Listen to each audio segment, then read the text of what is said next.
Texter writes in, I told my wife I was nervous about this weekend's game and Cowboys season. She said, you're nervous about a football game? You should be worried about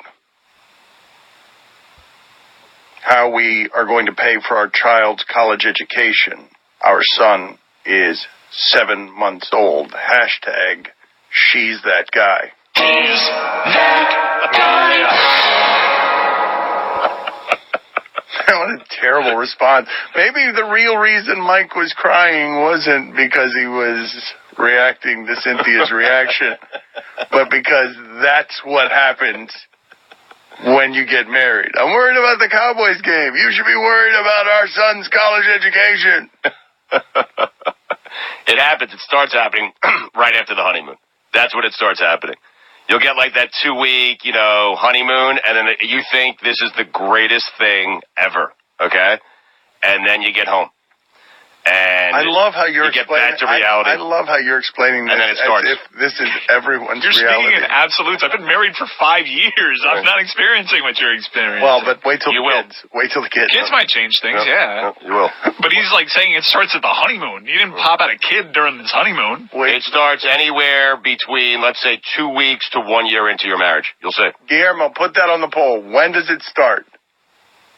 Just when does it start? And put up the choices after the honeymoon, when you have kids. What are some of the choices here? Can it never start, be one? Yeah, you can make that. Old Syrupy Mike making an appearance. Yeah. Can it never... Usually find the one. Because if it's not, Can it never start?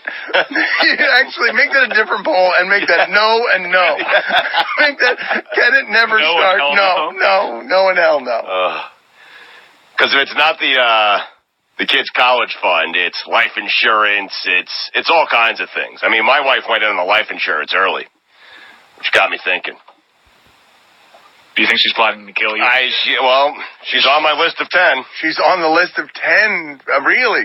Yes. Next to your bed. Yes, I have a list of 10 people in order that For the authorities. if I go missing or if I'm found murdered, A top 10 ranking. yes, it is it's a way to clue in the cops on who probably did it to me. Right. And Abby, I believe, is number 4 or 5 on that list.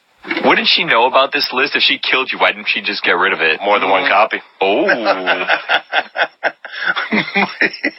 at Stugatz. How about that? Look at Stugatz was just so pleased with himself there, having the immediate answer to a question, more than one copy.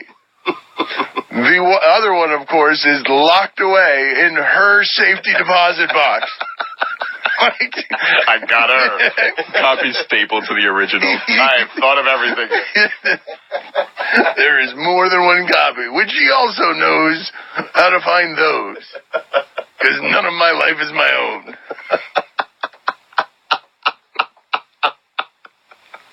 Put that on the poll. Is any of Stugatz's life his own?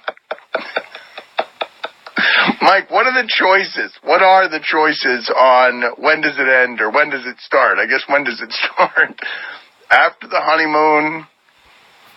I mean, some people have that crazy love where it starts and it goes. Well, hold on. What famous people have that crazy love? Who are the famous people that you look at? Now, there are good marriages in Hollywood. Tom Hanks, there are good marriages, but the crazy love. I mean, you could tell like almost right away that Johnny Depp had that crazy love. Okay, but that didn't last. I mean, it lasted for several years, though. No, but it ended with like him severing his fingers and writing drunken things on the wall in his own blood. Like Billy Bob's name in blood. I mean, and relapsing. Like, that's not crazy love ending Did you well. watch any of those videos that she was like secretly filming of him just it's like 9 in the morning angrily opening up a bottle of wine? Like red wine At 9 a.m. At 9 a.m. slurring. Not the life she signed up for. It was such a setup. And then, like, as he's, like, taking a swig from the wine, he, like, stumbles upon the cell phone camera. He's like, look at this.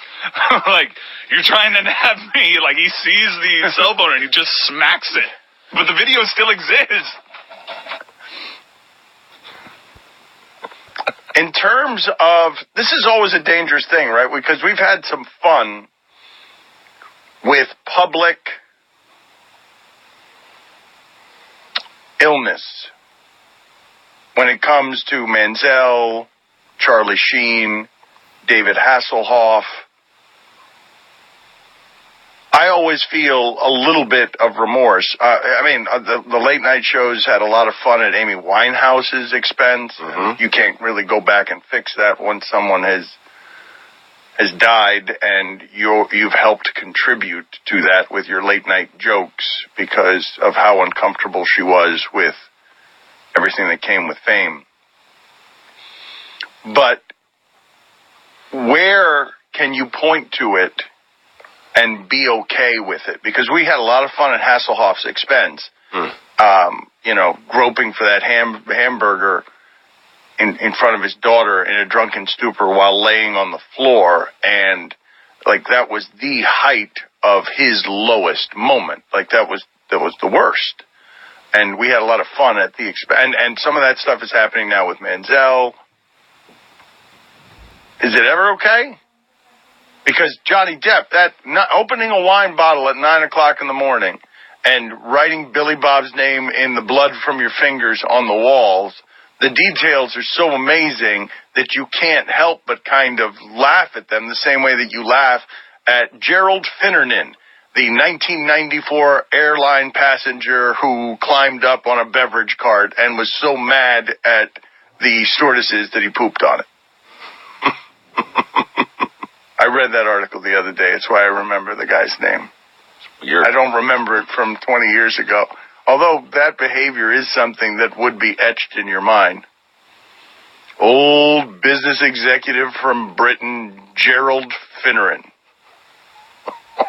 Is there an example of a couple that had the crazy love and it is still together? Because I would have said Sharon and Ozzy, but now they're split up. I don't think that. I don't think there's an example. I've told you before that cognitive therapists say that brain chemistry stuff lasts on average from 18 to 24 months. That happens. That's why divorces so often are within 2 years because the brain, the butterflies and all that nonsense, sex on the floor, the kitchen, and all that stuff that people do at the beginning of relationships, that lasts on average in the average human being 18 to 24 months. And then what you're left with is the practical decisions. But a lot of times what happens with divorce is after 2 years, people are like, well, I don't feel the same way. No, of course you don't. Nobody does. And they think they're out of love. They think, I don't love you anymore. But no, nobody does. The brain chemistry, it just changes. Well, Mike, do you feel that way? I have sex in the kitchen all the time. Do you really? Not all the time. Yeah. Once every 3 months. Didn't you tell us the other day that you always bathe with your woman? What Yeah. They got the dual shower situation, and no kids, right? So, I get home, she gets home, shower time. That has to lead to. What did you say? Stu got stepped on your joke. Gotta get a stool in there. You haven't gotten a stool in there yet? No, she's short. I have the dual showers as well. You never use it, though. Not with her, not by myself. You don't use the shower. It's a nice feature, though. It's great. Roy is kind of still in the honeymoon stage. Is Roy still in the crazy love stage? No, not really. Oh, okay.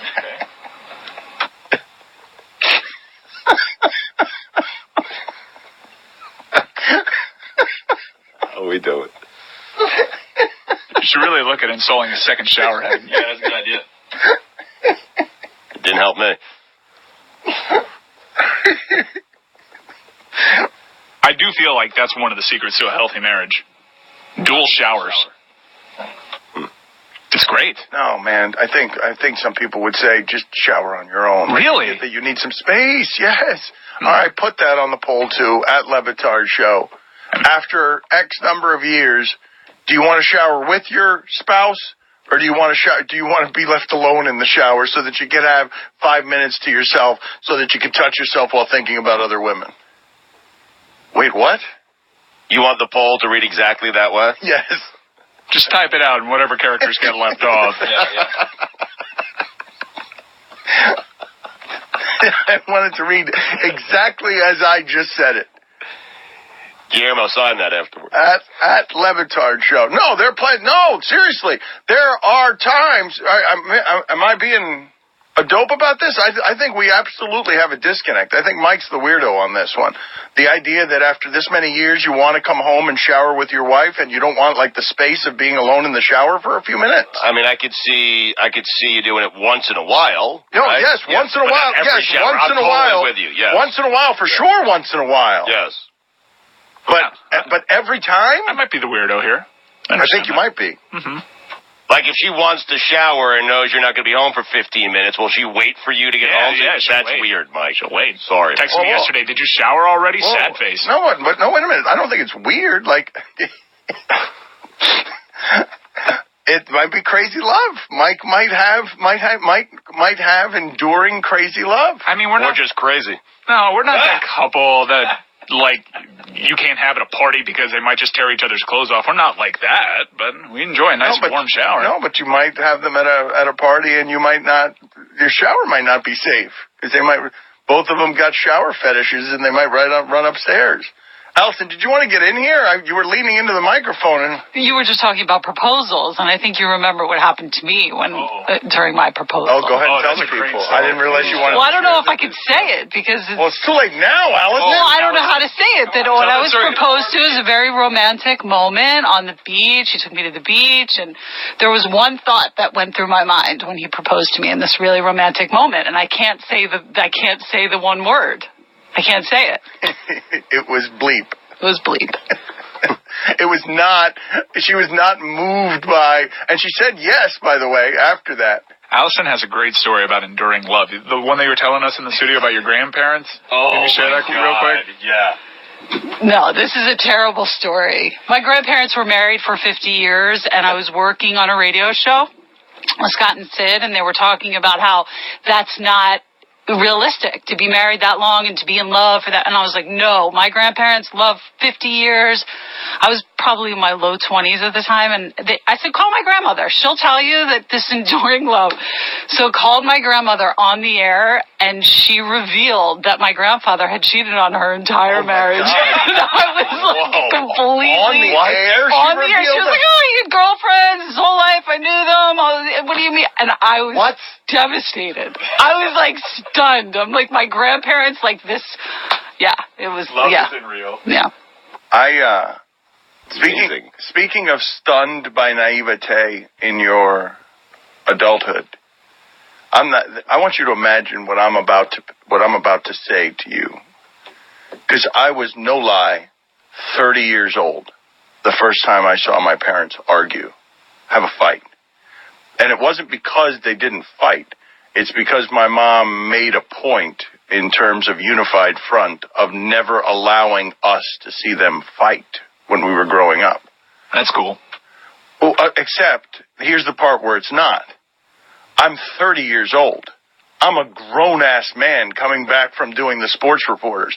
I'm in the back of the car seeing them fight, and I become 4 years old. Like, I was so disoriented by it that I didn't even understand I started hugging myself. I didn't understand what I was watching. Like, I didn't understand my reaction to it. Because it was so weird, and I didn't have any landmarks or reference points for it. Did you think their marriage was coming to an end? No, I just didn't know I did not know what was happening. Just yells with his fingers in his ears, stop fighting!